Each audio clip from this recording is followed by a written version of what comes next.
Egterou is die begin van 'n reis. Een wat dikwels vol hoop en drome begin. Maar na die trouklokke stil word, wag die werklikheid, kompromieë, uitdagings, misverstande en dieper liefde as wat jy ooit gedink het moontlik is. Trou is die perekoop nie. Neem jou saam met die eerlike en soms snaakse en soms pynlike verhale van huwelike. Die mooi en die moeilik. 'n RSG Bekbazaar waar ons oop kaarte speel oor hoe dit regtig is om saam te leef.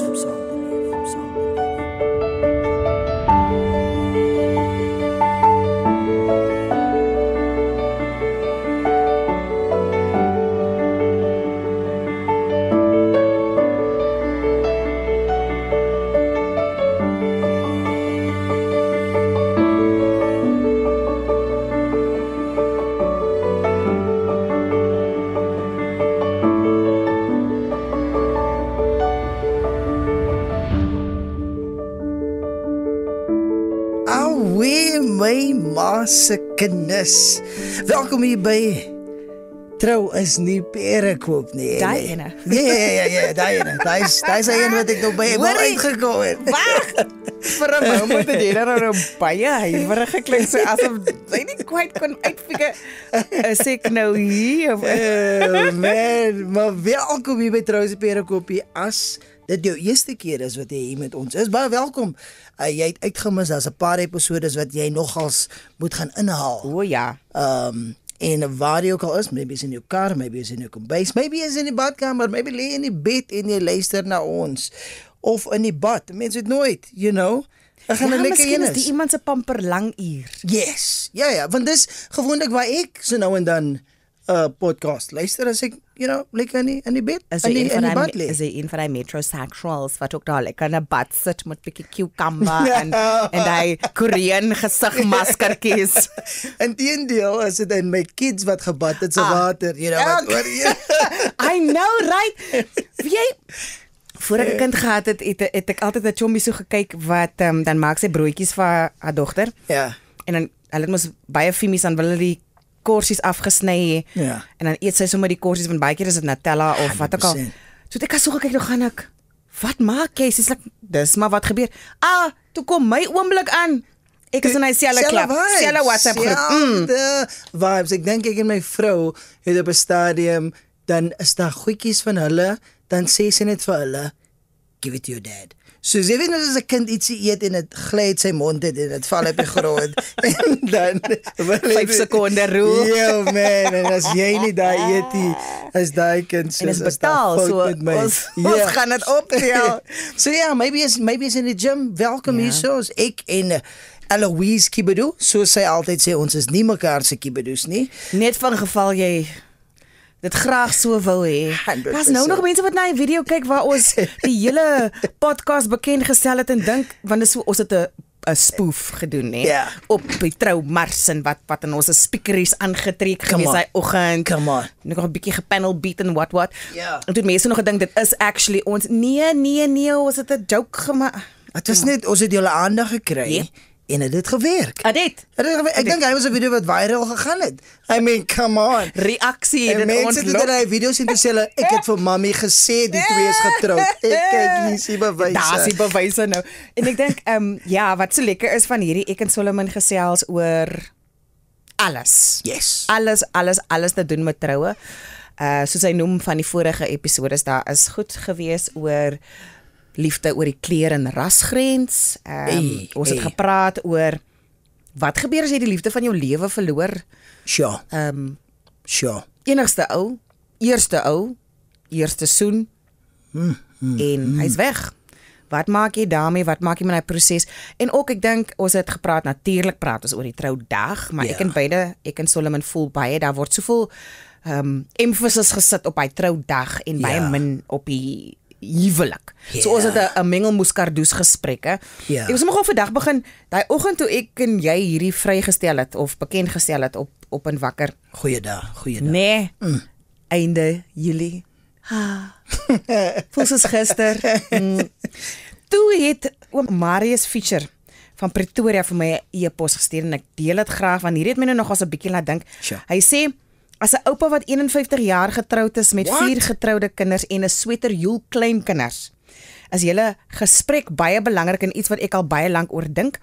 Ons probeer vandag 'n ding soos 'n huwelik maak werk in omstandighede wat drasties verander het, sê hy, wat drasties anders is as in die verlede met dieselfde verwagtinge en jy kry dis nie 'n verrassing dat jy 'n ander resultaat kry, naamlik 50% egskeidings nie. Ons is verbaas daaroor sê. Dan brei hy so 'n bietjie uit oor hoekom dink hy hierdie is nou 'n bietjie die rede hoekom ons die pot mis het. Ja. Hy sê huwelike is in die verlede voltrek in klein dorpies of gemeenskappe met mense wat selde ouer as 55 jaar oud geword het. Die kontrak het selde meer as 20 jaar geduur voordat een van die paartjie dood is. Dis nou weens siekte, veral met geboorte en ongelukke of oorlog.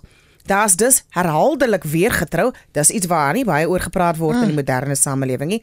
Maar oom Marius sê daar is herhaaldelik weer getrou en baie mense het 2 of meer huweliksmaats gehad met die gemeenskap wat kon toesig hou. Dis 'n ding wat ek en Solomon ook baie oor praat, is die feit dat soveel couples probeer hierdie ding op hulle eie doen en dit was nooit die bedoeling nie, dit was nooit die intent nie.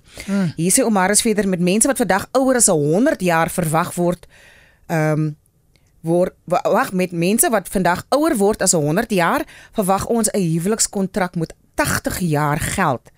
Daar bestaan nie sulke kontrakte in die wêreld, sê die oom. Hy glo die tyd is ryp om kontrakte daar te stel vir huwelike wat albei maats kan beveilig, tevens selfs meer regverdig teenoor beide kan wees en ook kinders beter kan beskerm. Die belofte wat in die kerk gemaak word is opsioneel vir mense wat so voel. En dis iets wat ons met die pastore bespreek het, die Episode 2 en 3. Ja, die geloofsinslag is besig om toenemend weg te gaan, selfs vir gelowiges. Want baie keer trou hulle nie noodwendig met iemand wat so prakties oor hul geloof is soos wat nog van tevore was nie. Dan sê oom Marius, om te trou en dan kort daarna deur 'n egskeiding te gaan 50% help niemand nie. Ek stem daar saam. Die sluit van 'n saamleefkontrak, sê hy, wat elke 10 jaar ongeveer hersien kan word. Kyk gou hier. Dis 'n besigheid jy. Dit mos heeltyd board meetings. So na 10 jaar kyk jy weer na die kontrak. Presies, werk hierdie nog vir jou, werk hierdie nog vir my. Hy sê dit is baie meer in ooreenstemming met vandag se leefstyl sonder skynheiligheid. As dit dan kom by skeiding, kan die proses vinnig en regverdig vir almal afloop. En hy sê hierso met 'n goeie maat is 'n kontrak net 'n riglyn en met 'n slegte maat of 'n slegte passing help dit ook nou weer min. O Marius, baie stof tot nadenke, maar weet wat 51 jaar getroud. 51 jaar. So, dit met een vrou, dieselfde vrou. En dit laat my dink hy het 'n paar goed gesien. En toe noem hy 4 kinders ook wat ook getroud is. So hy het nie net uit sy huwelik, hy het ook uit sy kinders se huwelik uit gesien.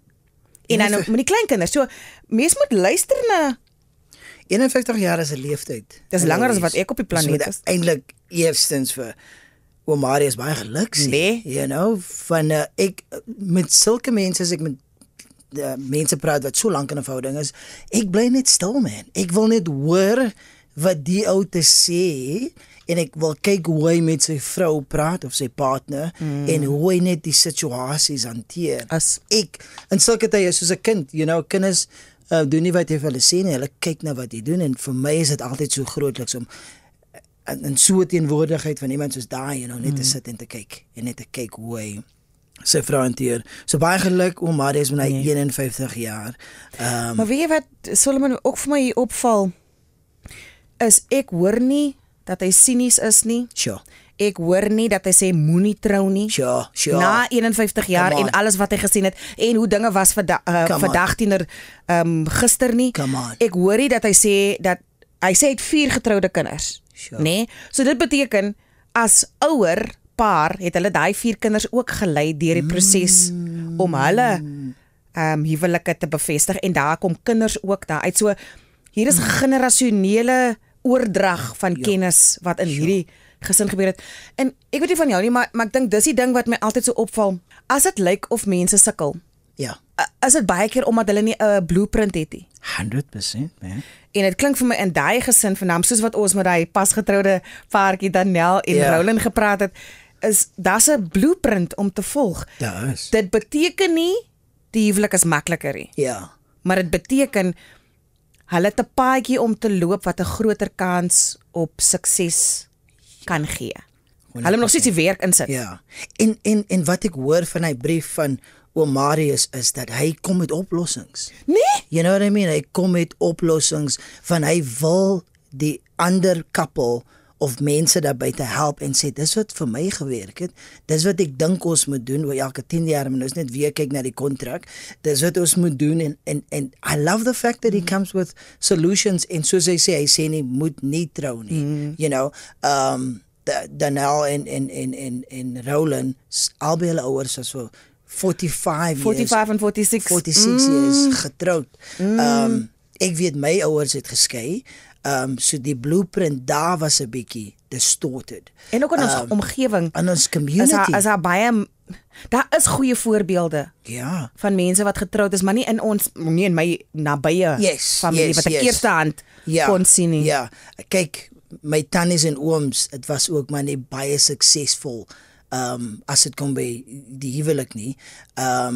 Soos dat is 'n blueprint nie. En wat ek gedoen het oor die jare is om sekere couples te identify, you know, of by die kerk of by die werk wat bietjie ouer is en wat langer getroud is en wat ook 'n geestelike verhouding het, 'n sterk fondasie, en met hulle het ek en my vrou uit begin hang. Ek het ook, you know, jy begin boeke te lees, jy begin mentors, jy soek na iets om jouself. Solomon, ekskuus tog dat ek jou onderbreek, maar ek dink dis die ander probleem dis die ander goeie ding wat ons vandag het. Ja. Met sosiale media en met goeie soos TikTok, Instagram, waar mense toenemend openhartig deel. Sure. En daar's al hoe meer TV-programme ook wat gaan oor 100%. Liefde, die huwelik. En daar's een in Amerika oor Black Love. Ja. Want daar is ook baie voorbeelde van hoe met al die romcoms.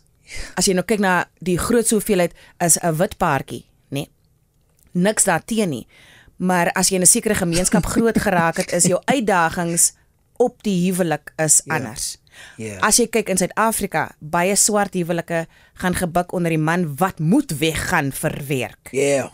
So daar jy klaar 'n afwesige pa, nie omdat hy nie die kinders wil hê nie, maar omdat hy op 'n ander plek moet gaan soek vir werk. En om te voorsien vir sy gesin. Dit gebeur in wit gemeenskappe ook. So my punt is nie om te sê dat dit uniek is tot bruin en swart gemeenskappe nie, maar wat ek nou toenemend sien is daar is verteenwoordiging op sosiale media. So, op terug te kom na die mentorskap toe, as jy dit nie in jou onmiddellike familie kry nie, kan jy dit gaan soek. Jy moet net 'n bietjie discernment het oor waar, definitief, by wie jy gaan aanklop, by wie se knie gaan sit jy, want selfs ons gelowige leiers, soos wat jy self al agtergekom het voete van klei, is ook maar net mens, en ek dink, wat vir ons so gevaarlik is dat ons soveel van ons geloof in 'n ander mens sit, dat ons nie gelei word deur die opperhoofste nie. Ja, maar Louise, ek hoor van wat jy sê van discernment. Van jy kan met 'n koppel gaan staan en gesels as mentors, en die man is verbally abusing the lady. You know what I mean? In jou teenwoordigheid. En die vrou bly maar net daar by die man, want dis al wat sy ken. You know, sy kan nie opstaan vir haarself nie. Sy het nou al gewoond geraak aan die man wat so praat met haar. Was hulle dinamika, You know what I mean? En hulle is nou al vir 40 jaar saam. So, you have to discern, you know, wie jy wil identify as 'n mentor in jou lewe. En is van kardinale belang.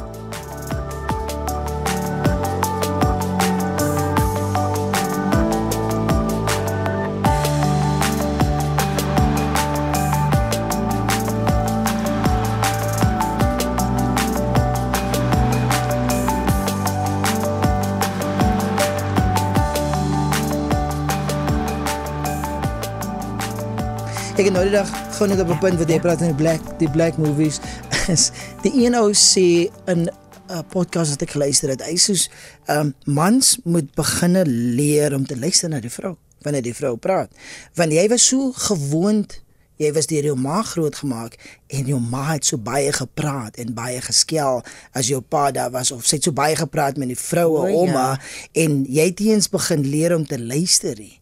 So nou as jy met jou partner of jou vrou praat, wil jy net, omdat jy die maniere gekry het van jou vrou, van jou ma, is jy nou net aanvallerig, want jy net moet luister na jou vrou.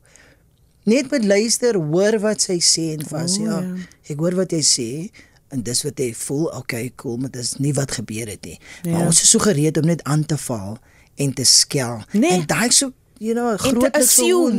groot geraak het. Jy, hoorie, wat ons wil doen ook in hierdie gesprek, ons het 'n paar goeters online gepraat van online, want ek dink, wat baie keer ook nou gebeur is, wat ek dink ook soms gebeur, ek weet jy of jy self saamstem nie, Solomon, is wanneer jy na iemand se reel kyk, of sy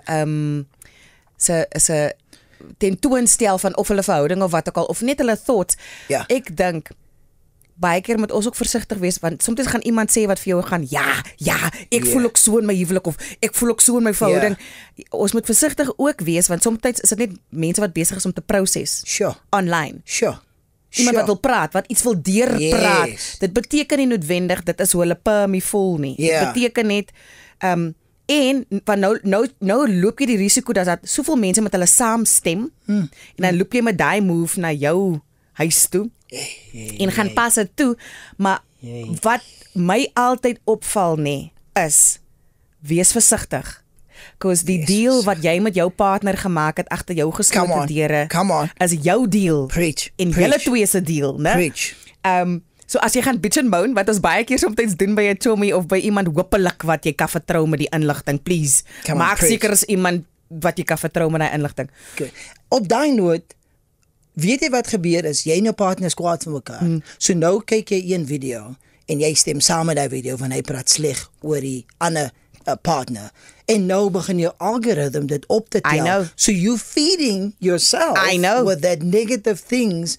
Sê of hy doen dit ook, miskien, en jy kom nou daar met ammunisie, van jy soos, ja, maar dis wat die ouens sê, en dis wat die persoon sê, maar dit is eintlik jou algorithm wat vir jou al die negatiewe. En weet jy wat die bad ding nou, met sosiale media, dit ons soveel options het. Nee? Ja, man. So, omdat jy skielik kan connect met die ou boyfriend op skool, wat jy daar gelos het 20, 30 jaar gelede, wat jou laat, weet, skoenlappers, die butterflies het in gelid gevlieg in jou maag nie, hy het jou laat dink, sy is die queen van die wêreld, vice versa, omdat jy nou kan reconnect met mense wat God eintlik uit jou pad het geskuif het vir baie goeie redes, né?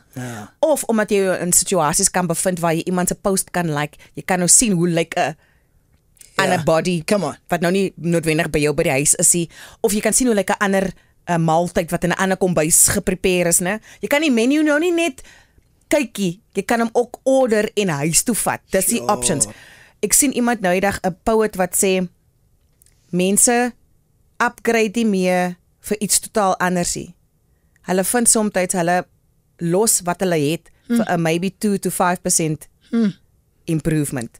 En dat jy allerlei history, belegging gelos vir, want die een vroukie het eendag hier by RSG het ons gepraat het, toe sê sy het 'n pink poef verruil vir blou poef, maar poef is dit nog steeds. Toe gaan ek, want wherever you go, there you are. Sê nie die week gaan doen nie, you're gonna find the trigger in a different body, maar het gaan nog steeds trigger. Hoorie, sê daar vir my ietsie, wat het jy aanlyn gekry, voor ek sê wat ek sê. So die een storie wat ek aanlyn gekry het, was, het was 'n bietjie oor, het was 'n massiewe debat begin oor, ou tradisies by troues en 'n persoonlike grense. So die bruid het na bewering haar man gevra om nie die koek in haar gesig te slaan tydens die trouonthaal nie. So daar waar hulle koek sny en... Yeah, you know that's a thing nowadays, die tradisie, ou tradisie, smashing the cake into the face. So of your wife? Ja. Sy is nog by lekker troues. Daar is nie baie tradisies by van die troues, want jy gegaan het, I've seen it plenty of time. Ek is so jammer. Ek probeer die prentjie skets. Wil jy vir my sê? Nee, wag, lees jy klaar? Laat my wow. Sy het spesifiek gevra, aangesien sy 'n vorige slegte ervaring gehad het. Nou, toe wel, het die man dit toe gedoen op die troudag van 'n tradisie, en sy het opgestaan en die hele onthaal verlaat. Die drama het viral gegaan op die internet, en mense het, oor en weer op die sosiale media beklei, en hulle het gesê, sy is bietjie oorgevoelig, of is hy disrespectful? Wat denk jy? Ek wil gewoon net seker maak, ek het hierdie kat aan die stert beet. So, sy staan daar Beulah in haar make-up, wat 10-10-1 ten minste 'n uur gevat het. Sy het 'n trial gedoen, die make-up artist gekry, haar Harriet is gepanel beat, gekwaf. Sy staan daar in al haar glorie, op die dag wat sy die mooiste ever moet voel. Ja. En in steede van net 'n stukkie koek in haar mond sit, bygesê, sy het spesifiek gevra, soos jy sê. Spesifiek, as gevolg van 'n vorige ervaring wat sy gehad het.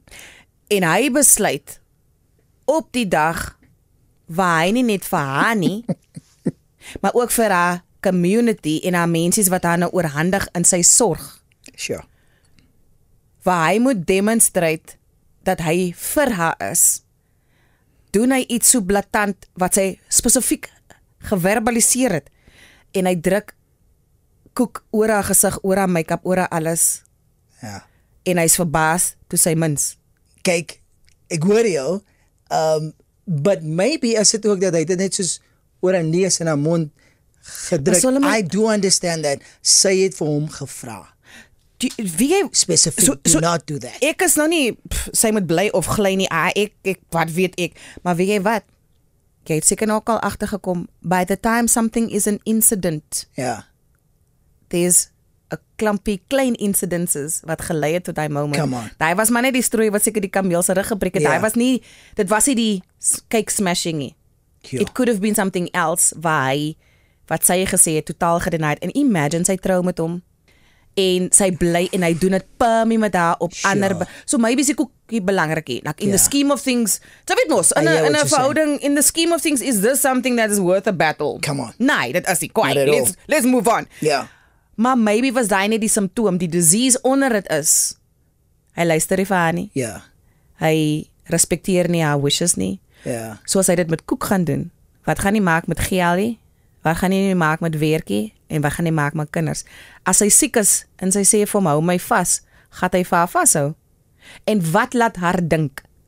What proof would she have out of this that he would listen to her? Want dit was die een moment wat hy kon vir haar gedemonstreer het. I agree with you fully. Weet jy nie, op online, mense doen hy move, man. Hulle doen pranks met hulle lovers en hulle lewensmaats. And in the moment, it's funny. Maar hoeveel van die goed te sien jy waar jy kan sien, die man is in die bek geruk, of die meisie is in die bek geruk. Ja. And then you can, dan raak iemand awkward, because you like, Oh snap. Ons almal hy gevoelente. As jy kyk na iemand and then when a year, 2, 3 years down the line, something happens, you're like, oh no, I could see it in that. Ja. So die ander kant, the flip side of the coin is, van die storie is, die reaksie van die mense, meeste van hulle, kom van ons twee se oogpunt af, en ek stem saam met jou, uit disrespect. Die ander mense sê, maybe was dit 'n bietjie van 'n oorreaksie. Vanaf huwelike moet lig en pret wees. Die tradisie is net 'n speelerige manier om die dag te vier, en hy het dit waarskynlik as 'n onskuldige grapjie bedoel, om die onthaal te verlaat was bietjie van 'n you know what I mean? So ek sê nie wat hy gedoen het is reg hier, en ek sê so wat dink jy? Wat dink jy wat luister?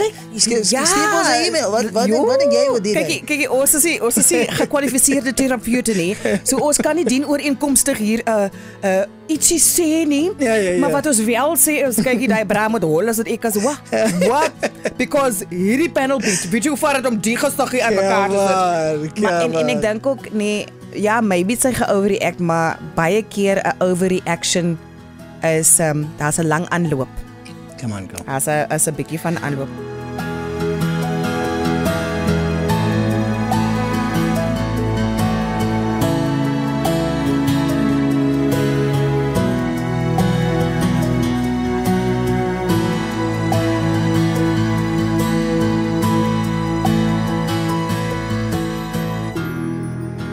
So is er nog een asseblief, ja.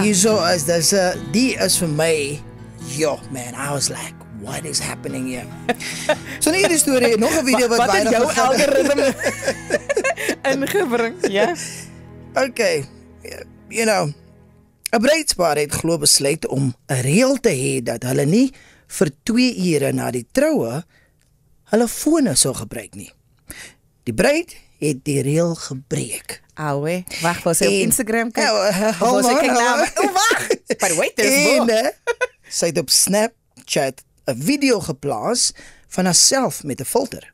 Die bruidegom het dit gesien en onmiddellik die huwelik beëindig. Hulle was vir 2 ure getroud. Die video het viral gegaan aanlyn en mense het mal gegaan. Dit is 'n ware storie. So na 2 ure was die verhouding beëindig. My vraag Eloise is, so wat het hy op Snapchat gedoen? ook. Hoe het hy you know what I mean? What did happen here? How did he even find the video? Ja. Maar maybe het sy chommy vir hom kom sê, want die reël was mos net tussen hulle tweeetjies. Maybe het iemand by die troue onthaal wat geweet het van hierdie reël. Ja. Vir hom. Maar nou hier's die ding wat my nou ook laat 2 keer dink is like, why have a rule like that? Veral in 2025, né? Waar mense nie kan wag om of 'n selfie te vat om later te post nie. En ek weet ja, jy het ander mense, maar sommige mense is 'n bietjie kontrolfreakie oor hoe hulle angles en hoe hulle 100% of maybe was dit soos fone was 'n probleem in die verhouding. Alklane. You know what I mean? En toe hulle net versus disease. Kom ons kyk by die troue. Dis die reël. En toe kon sy dit nie doen nie en toe sê hy soos man, ons train al vir hoe lank, jy's heeltyd op jou foon en maybe was die jou moment om te demonstrate jy het self-dissipline. You know, en toe kan sy dit doen nie. Oh, wow. Het jy ook gehoor reageer? Sy baie graag hoor. Wat sê julle? Waar kry jy dit viral? Ek wil baie graag hoor. Wat sê TikTok toe? Wat sê julle? I've got one more. Hello, Nee, come on. wag, hou vas.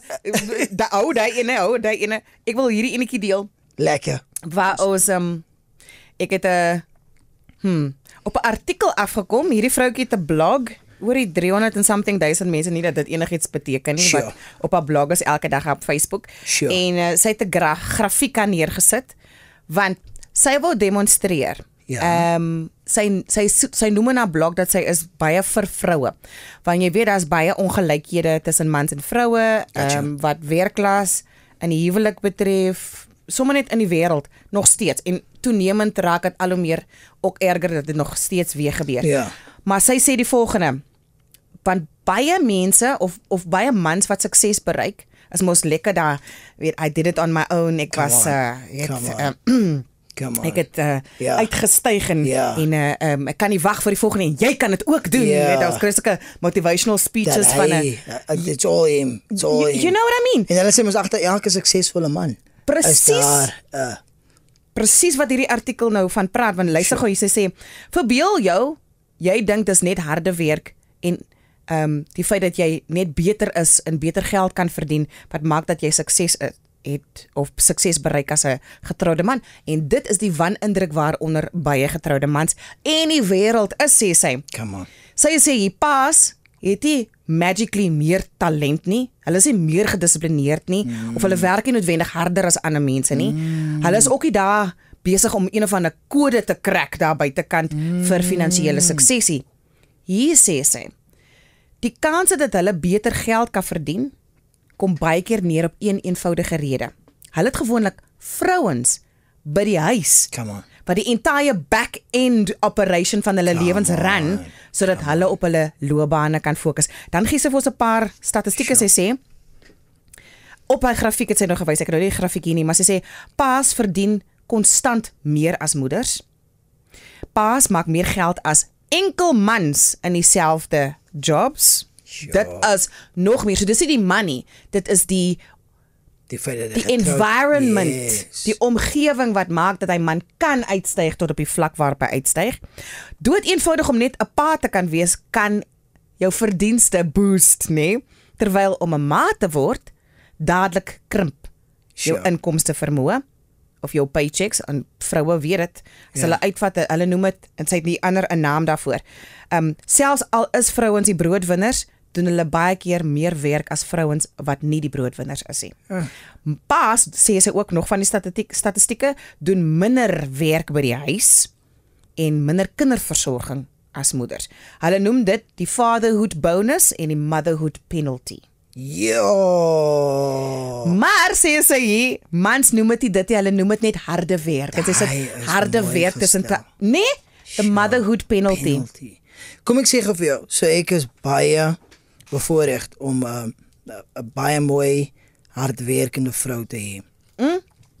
En baie mense sien, die ou speel in die movie en ek heb die verhoog en ek doen die, but nobody knows what is going on behind the scenes.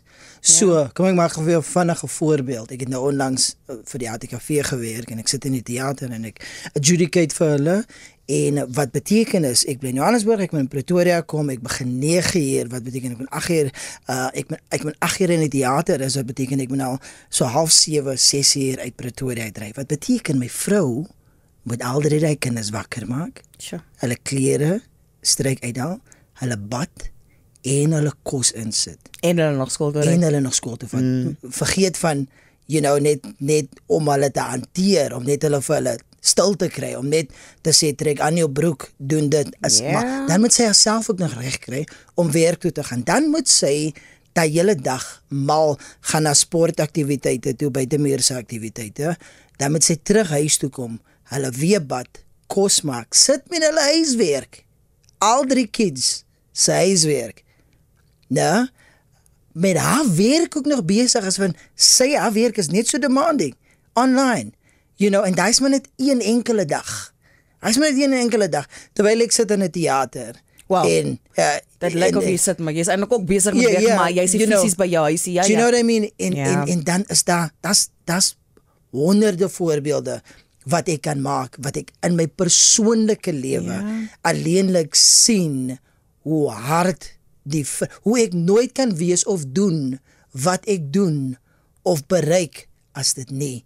As dit vir haar was, sou jy nie kon vlieg soos wat jy vlieg. Nie so hoog kon vlieg nie. Jy sou kon vlieg, maar jy sal hier onder hoor gou net, jy praat nou so hierso. Want wat hierdie artikel, en ek dink die rede kom met my oog gevang het is omdat, en ek en jy het ook so casually bietjie gesels oor van hierdie goeters. Sy sê hierso wat nooit erkenning kry nie. Is die vrou in die agtergrond wat dele van haarself moet opgee om seker te maak 'n man kan shine. Sy is die een wat van werk af wegloop, van haar eie loopbaan af wegloop om die kinders te versorg, die huishoudelike logistiek na te kyk en die skoolskedules uit te sorteer. Sy is die ene wat jobs los of 'n verhoging voor moet nee sê sodat sy kan beskikbaar wees vir die kinders en vir die huis. Sy is die een wat haar retirement contributions moet opgee. En al die jare se ervaring, want as 'n vrou nou, sy's 'n huismoeder, nê?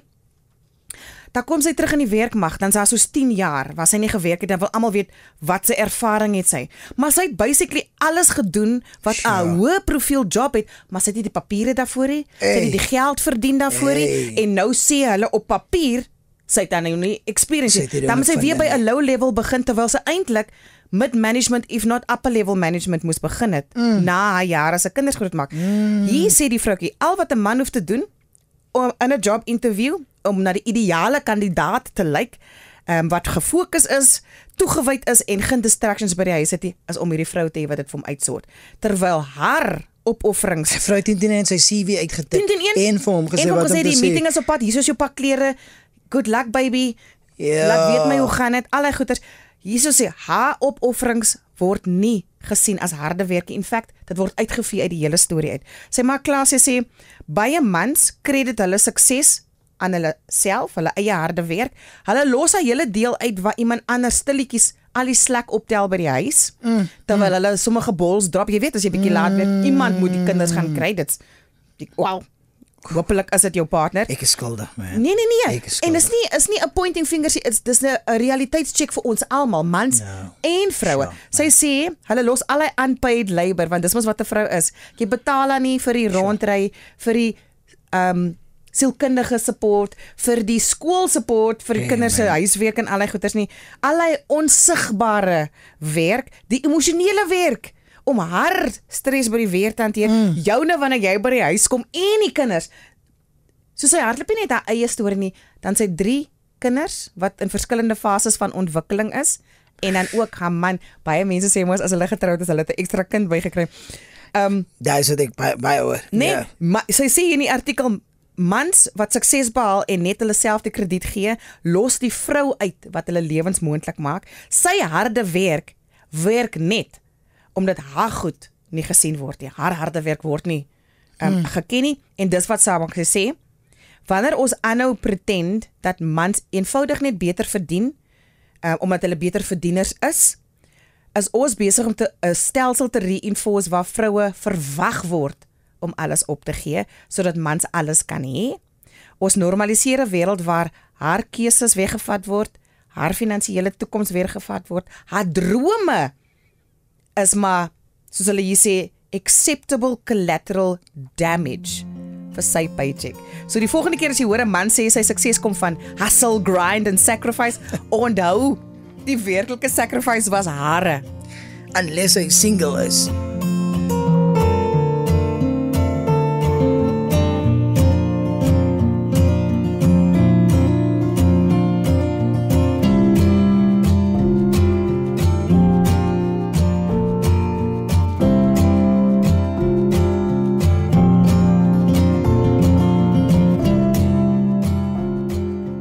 Ek vir my nou, Eloise, is dit 'n ding van ek het 'n dogter, you know. Gaan hy haar reality wees? En ek dink enige man wil daai 'n pa wil nooit daai vir sy dogter hê. Nee, maar you know, jy het dit dan vir sy. En as ek kyk ook na tradisie, na hoe ons se ouers groot geraak het.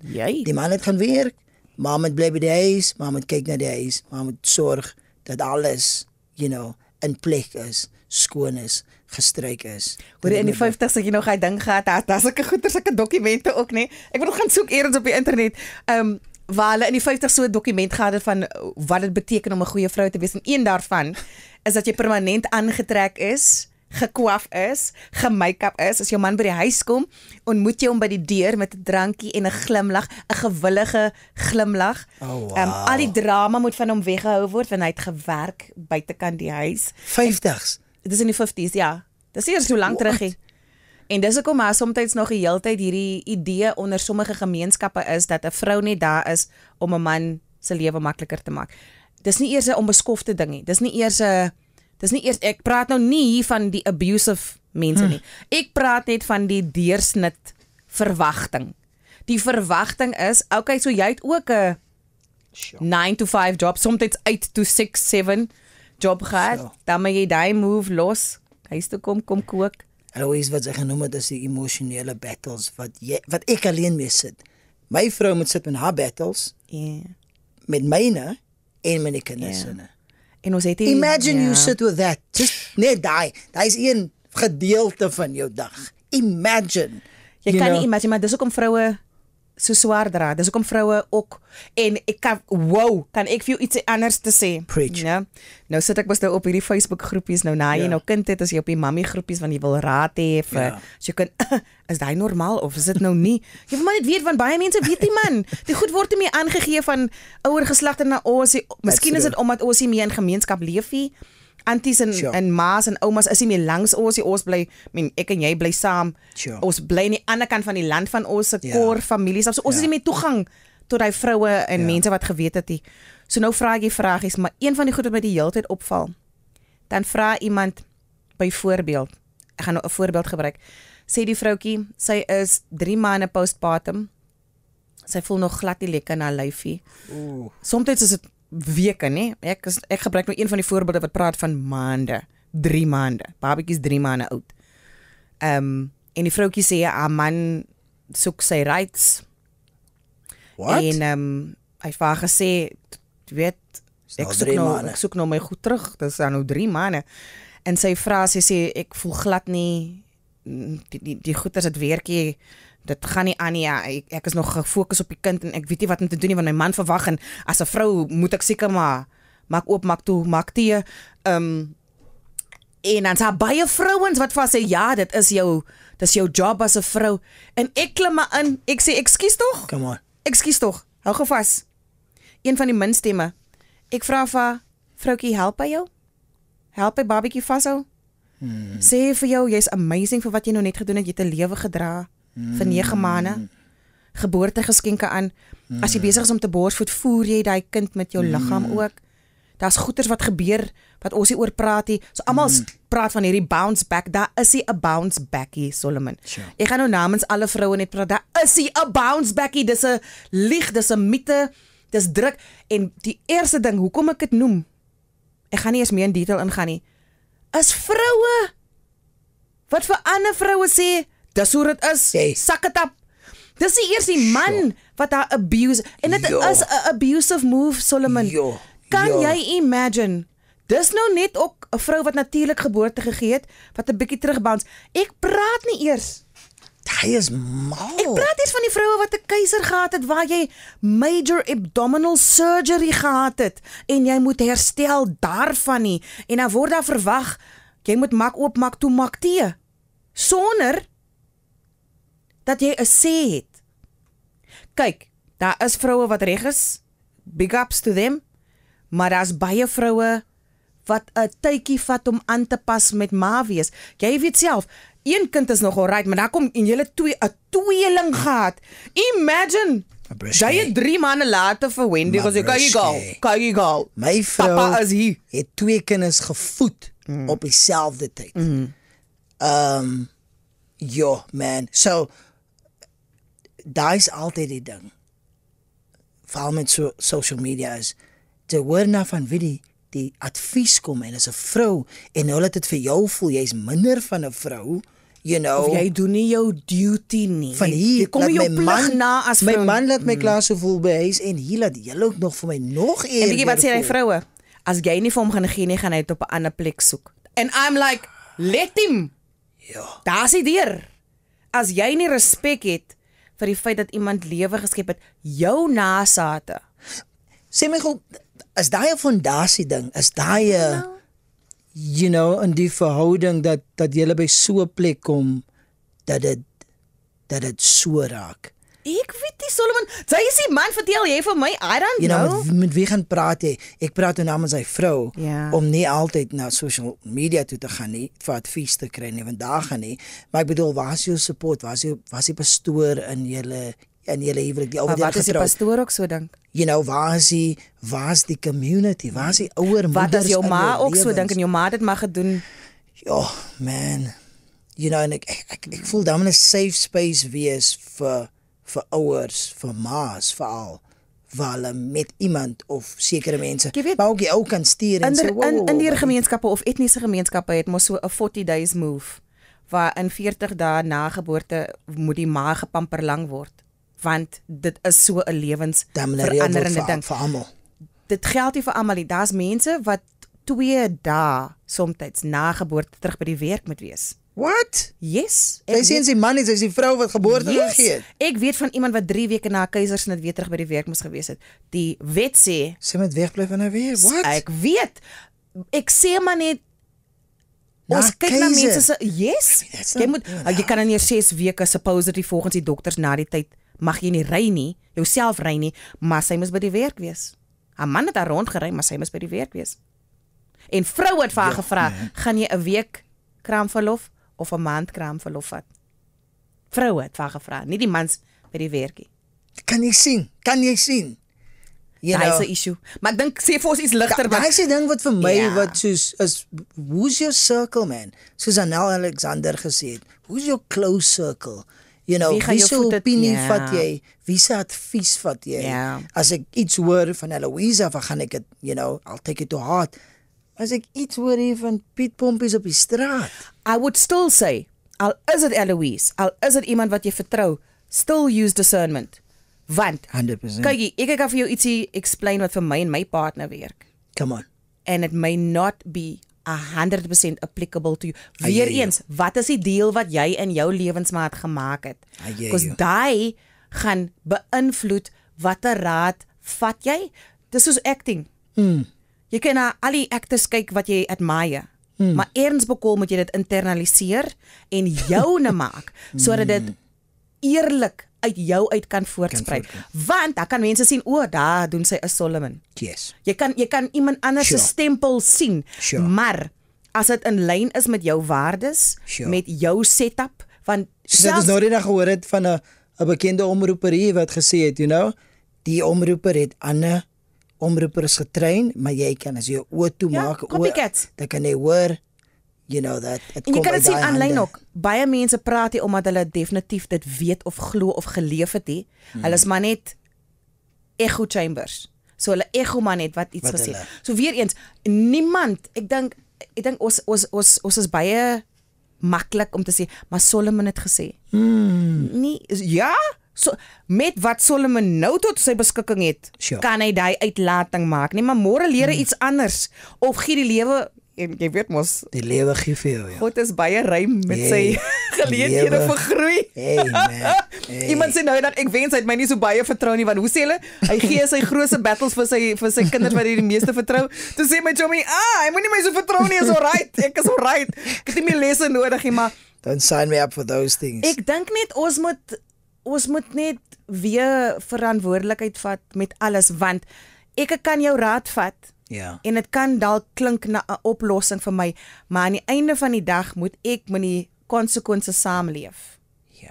As ek dit gaan toepas, as jy vir my Ja. baie goeie raad, Ja. dit kan die beste raad wees. Ja. Maar ek moet nog steeds met die nagevolge kan saamleef. Ja. Ek kan nie agterna gaan hoe my lewe uitmekaar het geval want ek het na Solomon se raad geluister het. Ek nou net stuur 'n vriend vir my 'n storie van 'n man wat sê hoe getroud wees moet wees. Listen to this. Ek gaan doen toe research oor die ou wat die advies gegee. Daai ou is eens getroud nie. You see? Hy is eens getroud You nie. see? Maar net daai klip, daai een stukkie wat hy sê wat miskien goed klink, word versprei. So Gaan hy vat viral. advies van 'n man af wat nie eens getroud is nie. Is mos nou maklik om so iets te sê. Dis wat jou vrou moet doen. Dis wat jy moet doen. En you, hè? Hoorie, hoe sê iemand? Ek was die beste ouer gewees voor ek kinders gehad het. Cause the moment as I Guilty. kinders arrive. Guilty again. Do you know what I mean? Man, En ek dink dis die guilty. ding, ons moet net ons expectations manage, maar ek wil hê jy moet vir my nog 'n paar goedjies sê. Ons is self so lekker. Wat dink jy daaroor jy? Yes. Stuur e-mail eloise@rsg.co.za. Ons wil hoor wat jy te sê het en watter goed jy gevind het wat wild was of wat goed was. I don't know.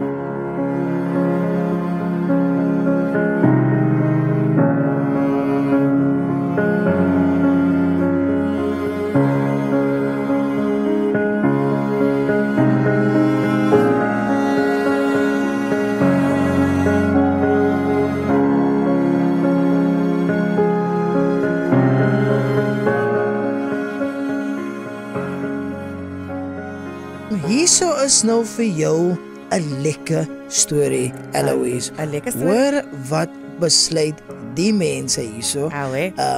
Fake wedding vir die bates op Instagram. Hierdie storie is 'n nagmerrie of enige troubeplanner. 'n Vrou het glo 'n troue beplan alleenlik vir sosiale media, né, geskenke en optrede, nie werklik om wettiglik of ernstig te trou nie. So sit 'n show opgesit. Show opgesit. Nou, die manlike partner in die verhouding het gedink dit is 'n regte huwelik. Die verraad en leuns was groot 'n emosionele drama. Die vrou het glo op sosiale media foto's van haarself en haar man geplaas, maar het geweier om enige dokumente te onderteken. Die storie het baie vinnig groot debatte veroorsaak op sosiale media. Ek soel vir haar So, vir emotional Al abuse. die goed is die Debra beplan. Hulle het alles betaal voor en sy het toe besluit. Nou, dis ek soek net die geskenke.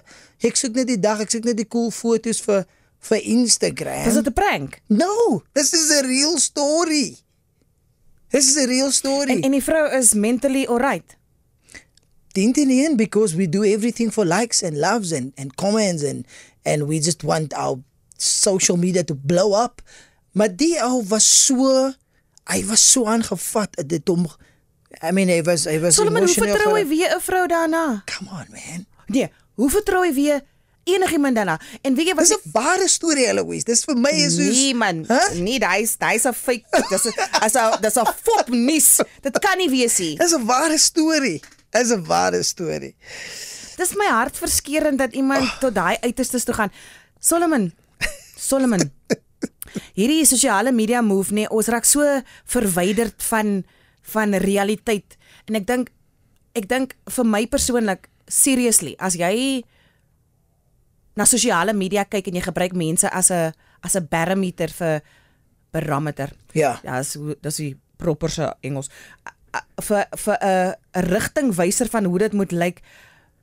Hierdie storie sê net weer, dink 2 keer. Yes. Dink 2 keer voor jy enigiets online glo, voor jy enigiets op die TV glo. Moenie reality TV glo nie. Dit is nie reality nie. Dit is 'n scripted, edited move. Dis 'n drama wat geskied word. So van moenie alles op social media.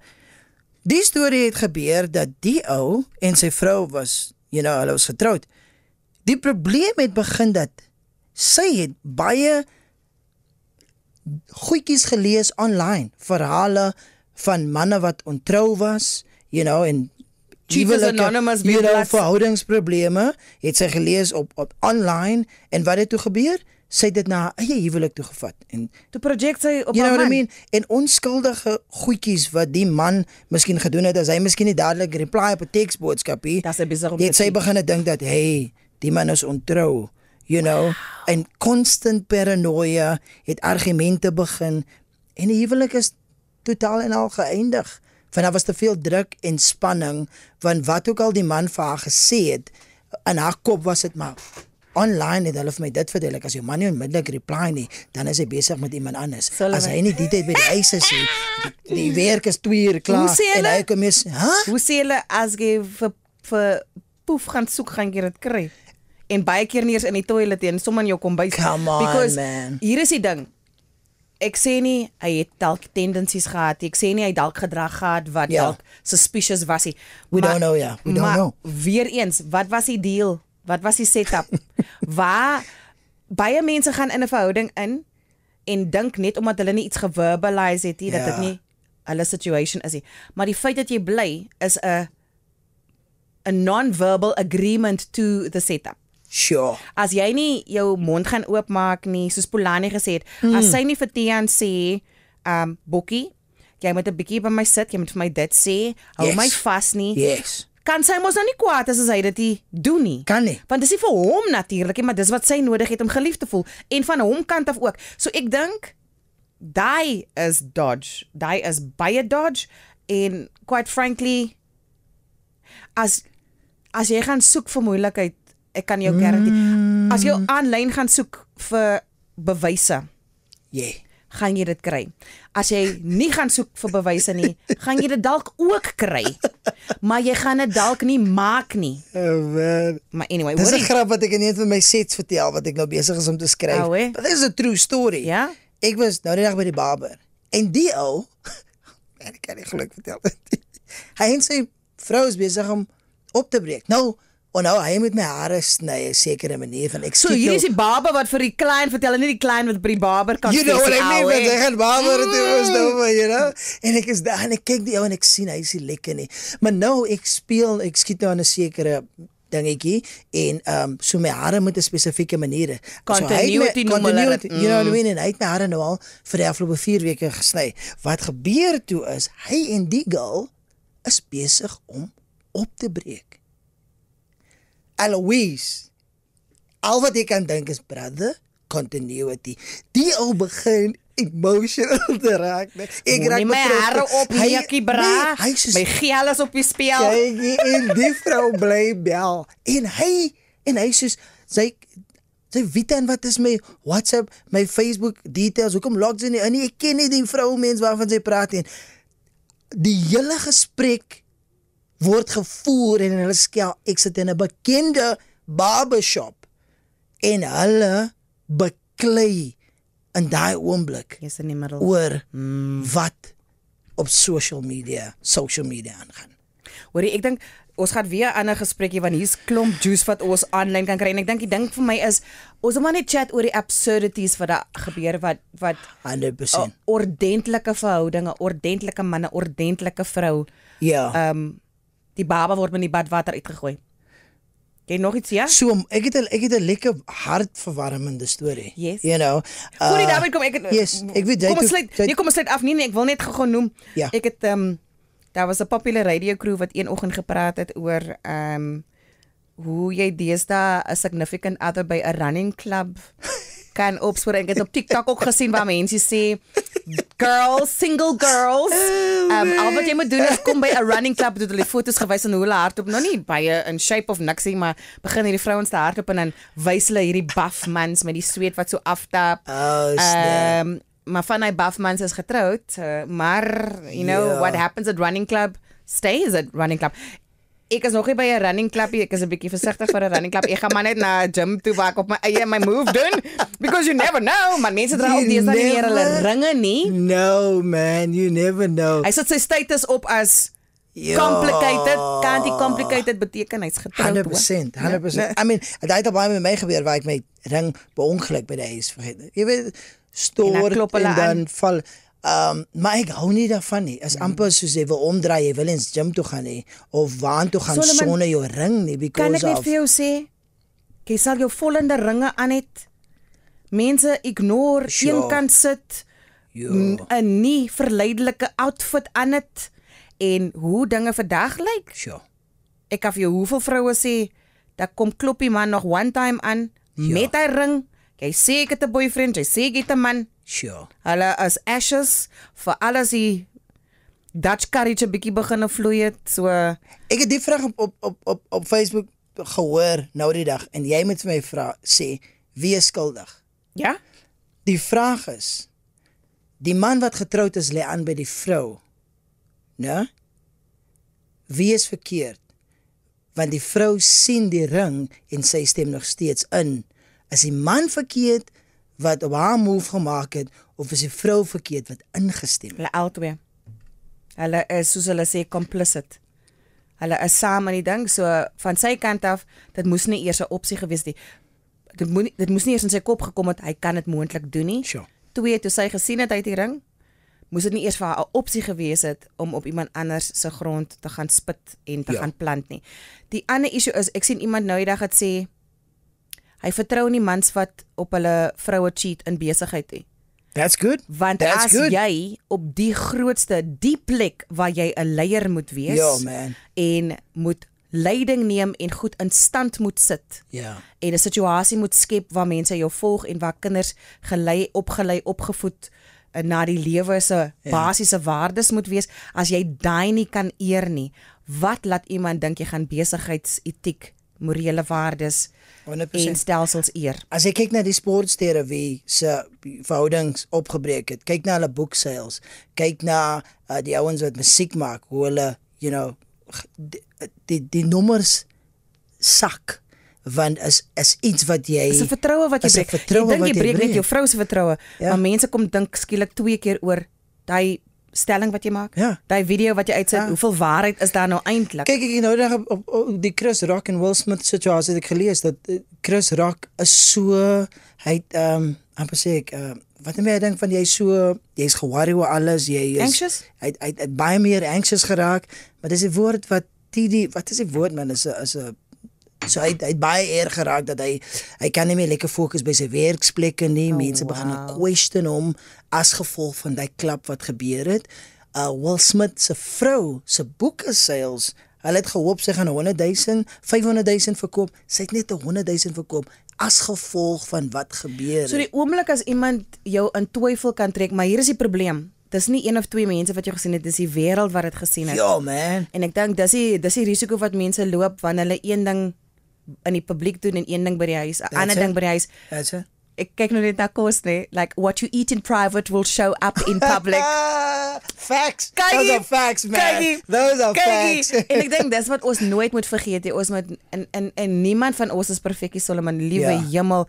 Ek sê nou dag vir iemand, ek is die eerste een wat in die ry van die sondaars gaan staan, because ek val plak op my gesig daagliks, never mind minute by minute, nee, ek val short.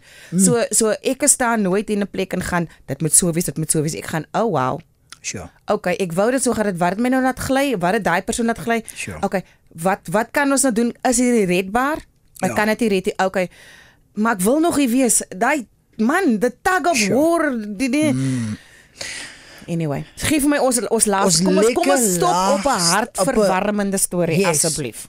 So 'n onroerende viral video, verras 'n bruidegom sy doof bruid met 'n spesiale belofte. Hy het in die geheim gebaretaal gaan leer en lewer dan sy hele huweliksbelofte in gebaretaal, wat sy dadelik verstaan het. Die bruid se reaksie en mengsel van skok en ontroering het kykers reg oor die wêreld laat huil. Dit laat my amper huil. Ja, Hoe sweet is dit? Cool is that, hè? So nou, ek dink dit is wat op sosiale media gebeur. Wanneer jy daai sien, ek dink plasings en comments op daai is like, where do I find that kind of love? Want daai is die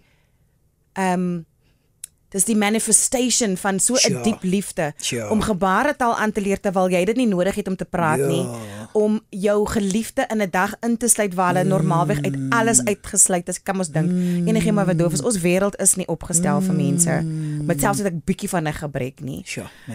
En om daai gebaar en voorreg geliefdes, dis waar jy demonstreer. Ek is hier vir jou. I got you.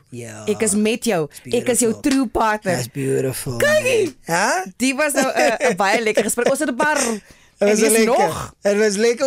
Ons het nog lekker stories, but ons het nog, maar ons gaan hom hier stop vir nou. En join us by die volgende ene. Ons gaan aanhou praat oor alles nog wat te doen het met troues. Die troudag, daar's nog 'n ding. Ek weet mos my Harriet, jy kan sien die bollas geklits en ek het gewas. Come on. Curly Harriet. Ek wil weet by jy hairdresser na. As iemand met die Harriets by hulle aankom, hoe lyk die hare op die troudag? Kyk, want ek het mos nie lank genoeg om 'n pineappel te maak waar ek my tiara kan vasmaakie. Haartjies is ook lekker dun, is krulliker as Beulah, maar dit is dun. Maak ek 'n afro? Nee. Kykie, nee vrou. My maat eendag toe ek 2001 begin afros nog gewild raak. Ek haal my bruids uit my hare lyk soos die kwai. Bietjie dikker tyd, maar kwai. My ma vat my huis toe ek by die huis aankom. En wys my die relaxe gitaar op die badkamer en sê, fix net jou hare, kan my takbokkie kop op die TV verskyn nie, want dis die vraag in ons gemeenskap, né? Op jou troudag wil jy mos nie dame 'n takbokkie kruiskop sit nie, of gaan jy? Daai is 'n gesprek wat ons in 'n volgende episode gaan dek. So ons gaan nog oor baie gepraat. Solomon laat want mans, please. Hulle het soveel issues as ons vrouens, ja, soveel uitdagings nie, maar ja. Baie lekker gewees om hier saam met jou te kuier. Stuur vir ons jou e-pos eloise@rsg.co.za. En of comment hieronder, like en subscribe as mense altyd sê. Ja. Sien jy by die volgende ene, want jy wil hoor wanneer is die volgende ene available. Dis hy, elke Dinsdag. Ja, bly getrou.